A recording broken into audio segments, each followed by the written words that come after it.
Hi hello అందరికీ good morning friends, welcome back to our channel Srinivas Dasari Telugu vlogs. So friends, మరి ఈరోజు వీడియోలో మనం ఇక్కడ చూడండి పార్ట్ 4 మనకు మెథడాలజీకి సంబంధించినటువంటి తెలుగు మెథడాలజీ, తెలుగు భాషా బోధనా పద్ధతులు, వివిధ భావనలు.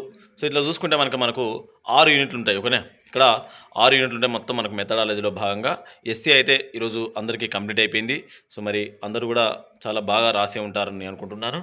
సో ఫ్రెండ్స్, మరి తప్పకుండా మనకు రాబోయే ఎగ్జామ్ మరి ఎస్సీ అయితే అందరికీ అయిపోయింది కాబట్టి మిగిలిందల్లా ఒకటి ఎల్పీలో కూడా మరి ఇక్కడ మనకు మెథడాలజీ ఉంటుంది. చాలామంది మరి మెథడాలజీ క్లాస్ చేయండి సార్ అని చెప్పడం జరిగింది. సో అందులో భాగంగానే ఒకసారి ఇక్కడ సిలబస్ చూద్దామని ఇక్కడ మేము ముందుకైతే తీసుకురావడం జరిగింది.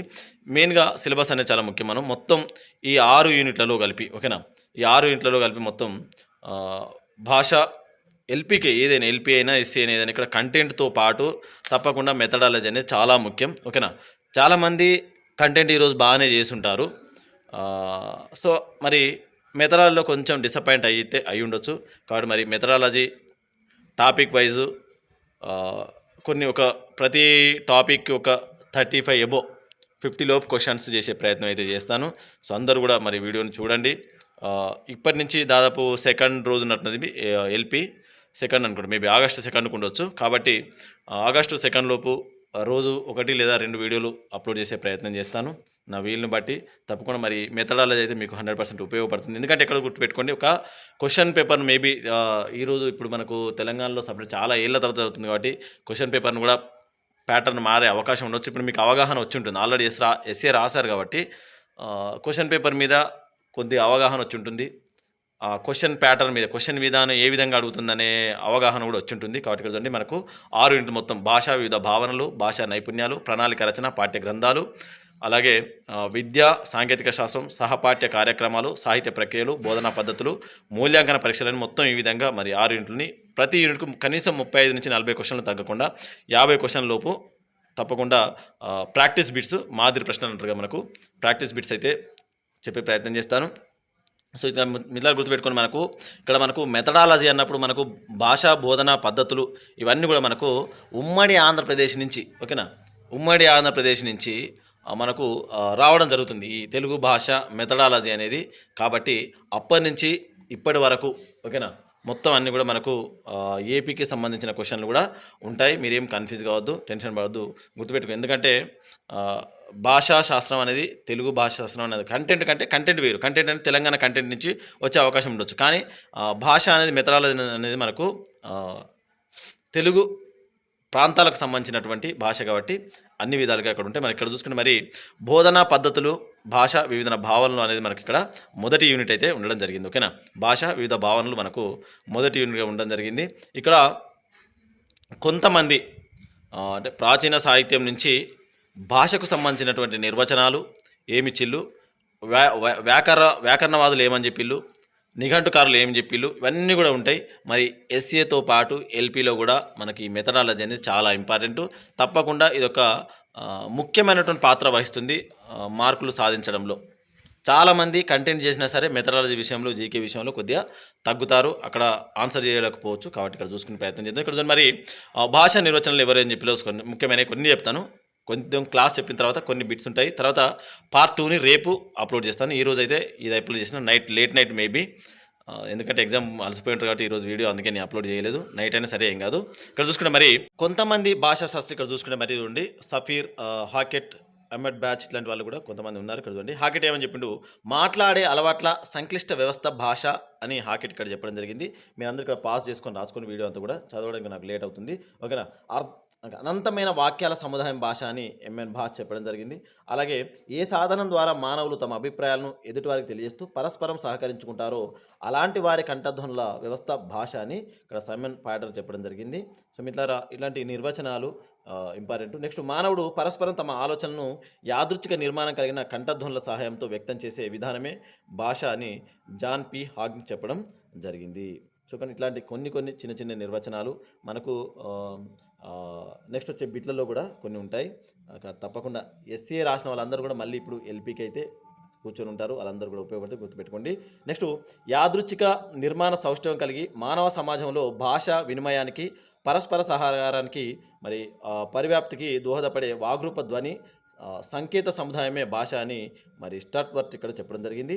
అలాగే భాష అనేది భావాల్ని వ్యక్తీకరించే సంకేతాల వ్యవస్థ అని ఎఫ్డి సాసురే చెప్పడం జరిగింది. ఈ పాశ్చాత్యుల నిర్వచనాలు తప్పకుండా ఉపయోగపడతాయండి.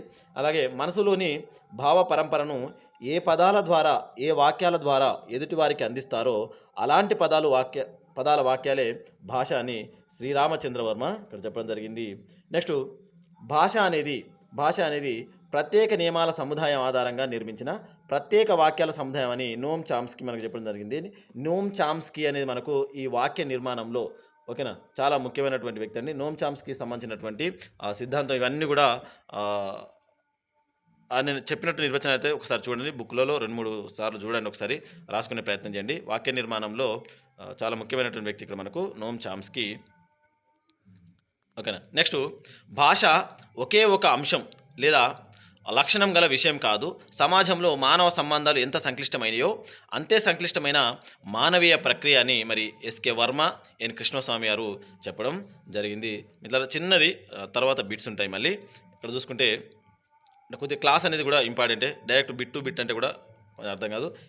ఈ బిట్ నుంచి ఇక్కడ క్లాస్ నుంచే మళ్ళీ మనకు కింద బిట్లు అనేవి రావడం జరుగుతాయి. ఇక్కడ చూసుకుంటే వ్యవహారిక భాష ఉద్యమాన్ని సమర్థిస్తూ వచ్చినటువంటి కొన్ని రచనలు చూసుకోండి, అడిగే అవకాశం ఉండొచ్చు మనకు.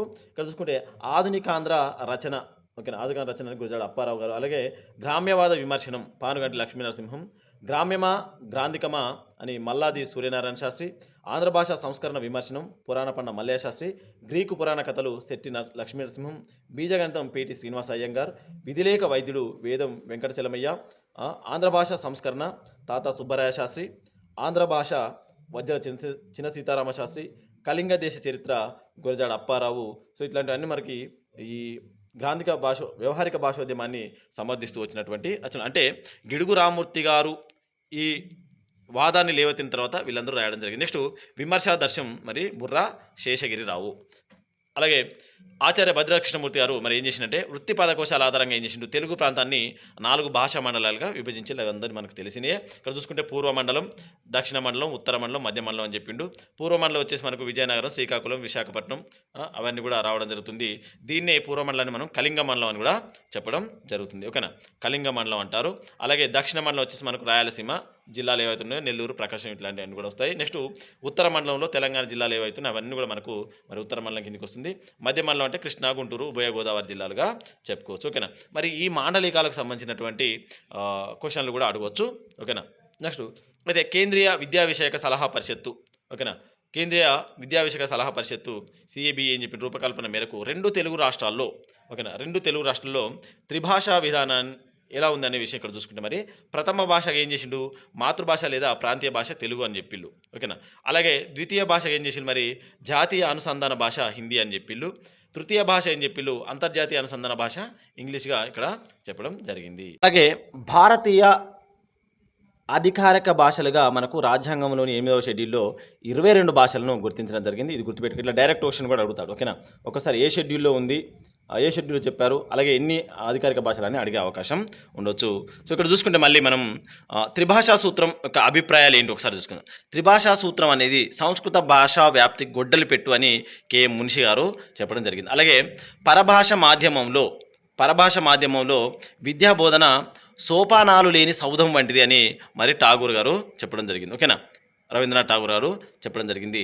నెక్స్ట్ మనం జాతీయ సమైక్యతను సాధించేందుకు అంతర్జాతీయంగా గుర్తింపు పొందేందుకు పలు భాషల అధ్యయనం అవసరమని సర్వేపల్లి రాధాకృష్ణన్ గారు చెప్పడం జరిగింది. ఓకేనా. అలాగే ఇతర దేశాల్లోని బాలికల మాదిరి మన పిల్లలు కూడా కనీసం 4-5 భాషలు అభ్యసించడం మంచిదని జవహర్లాల్ నెహ్రూ గారు చెప్పడం జరిగింది. అలాగే మనం సంస్కృతాన్ని మర్చిపోతే భారతదేశాన్ని మర్చినట్లే, ఎందుకంటే అది మన సంస్కృతిని ప్రతిబింబిస్తుంది అని జవహర్లాల్ నెహ్రూ గారు చెప్పడం జరిగింది. అలాగే మనం ప్రపంచాన్ని దర్శించాలంటే ఆంగ్ల గవాక్షం నుంచి వీక్షించాలి అని చెప్పిండు జవహర్లాల్ నెహ్రూ. సో ఇట్లాంటి బిట్లన్నీ కూడా మనకు కింద బిట్స్ అని రావడం జరుగుతుంది. నెక్స్ట్ ఇక్కడ చూసుకుంటే ఇక్కడ మనకు గుర్తుపెట్టుకోండి, ఉమ్మడి ఆంధ్రప్రదేశ్లో భాగంగా తెలుగు అధికార భాషా సంఘాన్ని ఇవ్వడం జరిగింది. ఆ తెలుగు అధికార భాషా సంఘంలో కొంతమంది అధ్యక్షులు దాదాపు ఒక 15-16 మంది ఇప్పటి వరకు ఉండడం జరిగింది. అలాగే ఇక్కడ గుర్తుపెట్టుకోండి ఆంధ్రప్రదేశ్, ఇక్కడ ఉమ్మడి ఆంధ్రప్రదేశ్ అని గుర్తుపెట్టుకోవాలి. అప్పటి నుంచే మనకు ఈ తెలుగు మాట్లాడేటువంటి ప్రాంతీయ రాష్ట్రాలుగా తెలుగు భాష అయితే మనం చూడడం జరిగింది. కాబట్టి రాష్ట్రం విడిపోయినంత మాత్రాన భాష అనేది విడిపోలేదు. ఇక్కడ చూసుకుంటే భాష అనేది ఇక్కడ కంటెంట్ తెలుగు కంటెంట్ కంటే కూడా భాష అనేది విడిపోకుండా 2 ప్రాంతాలు మాట్లాడుతున్నాయి కాబట్టి గుర్తుపెట్టుకొని దీని గురించి కొద్దిగా మాట్లాడుకోవాలి. అయితే ఇక్కడ మనకు 2014, 16లో ఏమైందంటే స్టేట్ డివైడ్ అయిన తర్వాత తెలంగాణకు సపరేటు ఈ అధికార భాషా సంఘం అనేది ఏర్పాటు చేసి దానికి ఒక వ్యక్తిని మరి అధ్యక్షునిగా పెట్టడం జరిగింది. అతను ఎవరంటే దేవులపల్లి ప్రభాకర్ రావు గారు. ఓకేనా, 2 పర్యాయాలు ఉన్నారు. ఓకేనా, దేవులపల్లి ప్రభాకర్ రావు గారు మనకు 2022 వరకు ఉన్నారు. ఓకేనా, 2014 స్టేట్ డివైడ్ అయిన తర్వాత 2016లో ఓకేనా తెలంగాణ 2014లో తెలంగాణ డివైడ్ అయిన తర్వాత తెలంగాణ అధికారిక భాషా సంఘం ఏర్పాటు చేసి 2016లో దేవులపల్లి ప్రభాకర్ రావు గారిని, ఎందుకు నేను చెప్తున్నా అంటే మన తెలంగాణలో ఇప్పుడు వచ్చిన డిఎస్సి ఒకళ్ళు అడిగితే అడగొచ్చు కాబట్టి చెప్తున్నా. ఓకే, 2022 వరకు 2 సార్లు ఉండడం జరిగింది. ఎవరు? దేవులపల్లి ప్రభాకర్ రావు గారు. తర్వాత మళ్ళీ 2022 నుంచి ఓకేనా 2022 నుంచి ప్రభాకర్ రావు గారు చనిపోవడం జరిగింది. అప్పట్లో చనిపోయిన తర్వాత ఏం చేసిందంటే మరి మంత్రి ఓకేనా 2022లో మళ్ళీ మంత్రి శ్రీదేవి ఓకేనా మంత్రి శ్రీదేవి గారిని తెలంగాణ అధికారిక భాషా సంఘం మహిళా అధ్యక్షురాలు ఓకేనా మొదటి మహిళా అధ్యక్షురాలిగా మరి మంత్రి శ్రీదేవి గారిని చెప్పడం జరిగింది. సో ఈ 2 పాయింట్లు మీరైతే గుర్తుపెట్టుకోవాలి. మనకి తెలంగాణ అధికార భాషా సంఘానికి సంబంధించి ఎప్పుడు 2022 జూన్ 2 వరకు ఉంది. మళ్ళీ ఓకేనా మంత్రి శ్రీదేవి గారు మరి ఇప్పుడు మనకైతే ఏం అప్డేట్ ఏం లేదు ఈ తెలుగు అకాడమీ మీద కానీ తెలుగు భాష మీద కానీ తెలుగు ఇవన్నీ కూడా ఏమైతే మరి మనకు ఈ కాంగ్రెస్ ప్రభుత్వం వచ్చాక అయితే ఇంకేం పట్టించుకోవట్లేదు మరి భాషకు సంబంధించి. మరి వచ్చేటువంటి తెలంగాణ మనకు వ్యవహారిక భాషా దినోత్సవం కానీ లేదంటే మన ఈ కాలోజీ దినోత్సవం కానీ ఏమన్నా ప్రకటన చేస్తే చేయొచ్చు. ఓకేనా, ఓకే, వీళ్ళిద్దరిని అయితే గుర్తుపెట్టుకోవాలి. తెలంగాణ అధికార భాషా సంఘానికి అధ్యక్షులు ఎవరంటే వీళ్ళిద్దరు పేర్లు అయితే మనం చెప్పొచ్చు. ఒకరెవరు? దేవులపల్లి ప్రభాకర్ రావు గారు 2 టర్ములు ఉన్నారు. అలాగే మంత్రి శ్రీదేవి గారు మరి 2022 జూన్ 2 వరకు అయితే ఉండడం జరిగింది. సో నెక్స్ట్ చూసుకుంటే మరి ఇక్కడ ఉన్న వాళ్ళందరూ కూడా మరి ఉమ్మడి ఆంధ్రప్రదేశ్లో అధికార భాషా సంఘం ఏర్పాటు దగ్గర నుంచి ఇప్పటి వరకు దాదాపు ఒక 16 మంది పేర్లు అయితే ఇక్కడ ఇవ్వడం జరుగుతుంది. వీళ్ళందరూ కూడా ఆ పీఠాన్ని అధిష్ఠించిన వాళ్ళు వీళ్ళందరూ కూడా మొట్టమొదటిసారిగా మనకు వావిలాల గోపాలకృష్ణయ్య గారు మరి మొదటి అధికార భాషా సంఘం అధ్యక్షుడిగా ఉండడం జరిగింది. సో ఇప్పటి వరకు మొత్తం 16 మంది ఉన్నారు. వాళ్ళ పేర్లు ఒకసారి ఉమ్మడి ఆంధ్రప్రదేశ్ కలిపి వీళ్ళందరూ కూడా ఇప్పటి వరకు ఉన్న వాళ్ళంటే మొత్తం 14 మంది మనకు ఈ మండలి బుద్ధ ప్రసాద్ వరకు ఉమ్మడి ఆంధ్రప్రదేశ్కే ఉండడం జరిగింది. ఓకేనా, ఉమ్మడి ఆంధ్రప్రదేశ్ ఉండడం జరిగింది. తర్వాత యార్లగడ్డ లక్ష్మీప్రసాద్ గారు. నెక్స్ట్ ఇప్పుడు విజయబాబు అనుకుంటా, మేబీ ఇప్పుడున్నది విజయబాబు.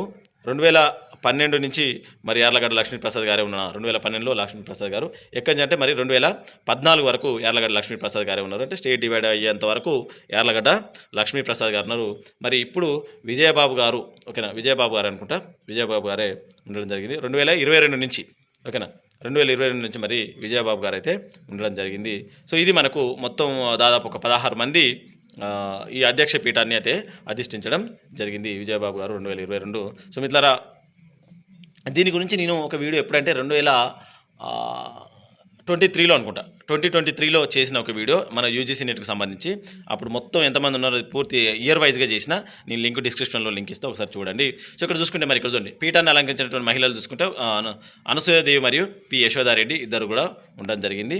ఓకేనా, అనసూయాదేవి మరియు పి యశోదారెడ్డి పీఠాన్ని అలంకరించినటువంటి మహిళలు ఇద్దరు. సో నెక్స్ట్ గుర్తుపెట్టుకొని ఒకవేళ అడిగితే అడగవచ్చు. ఇక్కడ ఏపీ వాళ్ళు కానీ తెలంగాణ వాళ్ళు కానీ వాళ్ళని గుర్తుపెట్టుకోవాలి, తప్పకుండా గుర్తుపెట్టుకోవాలి. ఎందుకంటే అది ఉమ్మడి ఆంధ్రప్రదేశ్ సంబంధించి ప్రాంతీయ భాష కాబట్టి గుర్తుపెట్టుకోవాల్సిన అవసరం అయితే ఉంది. నెక్స్ట్ ఇక్కడ చూసుకుంటే మరి కనీస అభ్యసన స్థాయిలోని 9 సామర్థ్యాలు ఇక్కడ చూసుకుంటే మరి మనకు శ్రవణం భాషణం పఠనం లేఖనం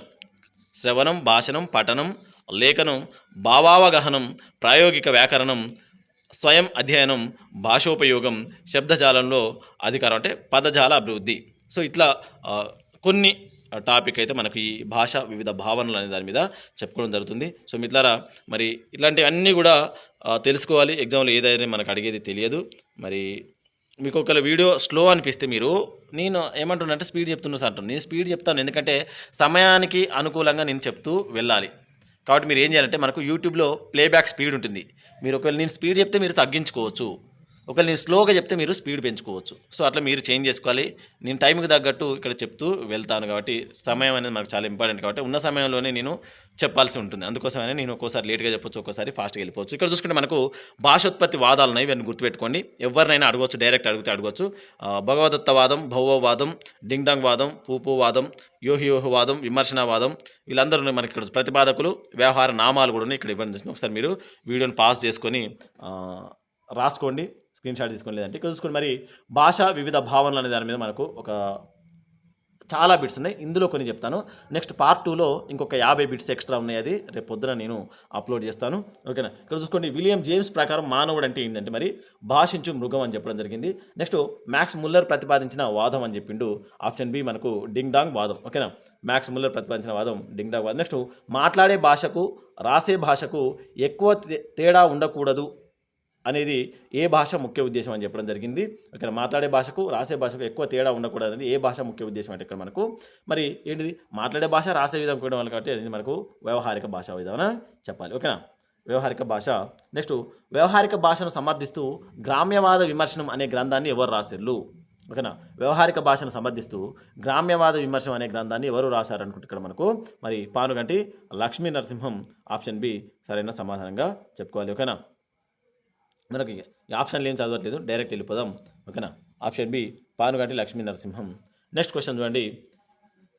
హేతువాదాన్ని స్వీకరించి భాష కూడా జన్మసిద్ధమని పేర్కొన్న భాషావేత్త. హేతువాదాన్ని స్వీకరించి భాష కూడా జన్మసిద్ధమని పేర్కొన్న భాషావేత్త బ్లూమ్ఫీల్డ్, మ్యాక్స్ ముల్లర్, ఎస్కాచార్యుడు, నోమ్ చామ్స్కీ. వీళ్ళందరూ కూడా మన భాషాశాస్త్రంలో చాలా ముఖ్యమైనటువంటి వ్యక్తులు. ఓకేనా. ఇక్కడ ఆన్సర్ వచ్చేసి మనకు ఆప్షన్ డి నోమ్ చామ్స్కీ. ఓకేనా. నెక్స్ట్ ప్రతి వ్యక్తి మాట్లాడేది మాండలికమే కానీ భాష కాదు. ఓకేనా. మాండలికాల సమాహార రూపమే భాష అని పేర్కొన్నది ఎవరు అని అడిగిండు.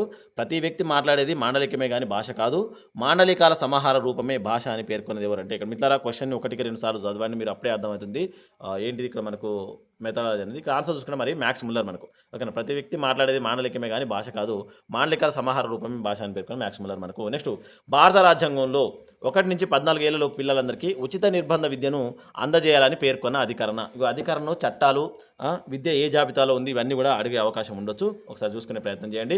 భారత రాజ్యాంగంలో 1 నుంచి 14 పిల్లలందరికీ ఉచిత నిర్బంధ విద్యను అందజేయాలని 45వ మరి అధికరణం ద్వారా ఇక్కడ చెప్పడం జరిగింది. ఓకేనా. 45వ అధికరణం. నెక్స్ట్ తెలంగాణ జిల్లాల్లో ప్రజలు మాట్లాడే మాండలికం దేని పరిధిలోకి వస్తుంది? తెలంగాణ జిల్లాలో ప్రజలు మాట్లాడే మాండలికం దేని పరిధిలోకి వస్తుందంటే ఇక్కడ మరి మనం ఇంతసేపు చెప్పుకున్నాం కానీ ఎన్ని మాండలికాలు ఉన్నాయనేది మరి ఉత్తర మాండలికం. ఓకేనా. ఆప్షన్ బి ఉత్తర మాండలికం సరైన సమాధానం. తెలంగాణ ప్రజలందరూ కూడా మాట్లాడేటువంటి భాష. మొత్తం తెలంగాణలో ఉన్నటువంటి జిల్లాలన్నీ కూడా మనకి ఉత్తర మండలంలోకి రావడం జరుగుతుంది. నెక్స్ట్ రాష్ట్ర 9వ క్వశ్చన్. రాష్ట్ర రాజకీయ పరిపాలన న్యాయ సంస్థల్లో వ్యవహరించే భాషను పూర్వం ఏమని పిలిచేవారు? రాష్ట్ర రాజకీయ పరిపాలన న్యాయ సంస్థల్లో వ్యవహరించే భాషను పూర్వం ఏమని పిలిచేవారంటే మరి ఇక్కడ అధికార భాష, కార్యాలయ భాష, రాజభాష, దేశ భాష అని పడింది. మనకి ఆప్షన్ సి వచ్చేసి రాజభాష సరైన సమాధానం. నెక్స్ట్ 10వది విశ్వవిద్యాలయ స్థాయిలో బోధన భాషగా తెలుగు వినియోగాన్ని ప్రోత్సహించాలని సిఫార్సు చేసిన కమిటీ. ఇక్కడ విశ్వవిద్యాలయ స్థాయిలో బోధన భాషగా తెలుగు వినియోగాన్ని ప్రోత్సహించాలని సిఫార్సు చేసిన కమిటీ ఏమిటి అని అడిగిండు. మరి ఇక్కడ గ్విన్ సంఘం, కొటారి కమిషన్, కేఎం మున్షి సంఘం, జాతీయ విద్యా కమిషన్ అని చెప్పడం జరిగింది. సో ఇక్కడ మనకు సరైన సమాధానం వచ్చేసి మరి ఆప్షన్ ఏ గ్విన్ సంఘం. ఓకేనా.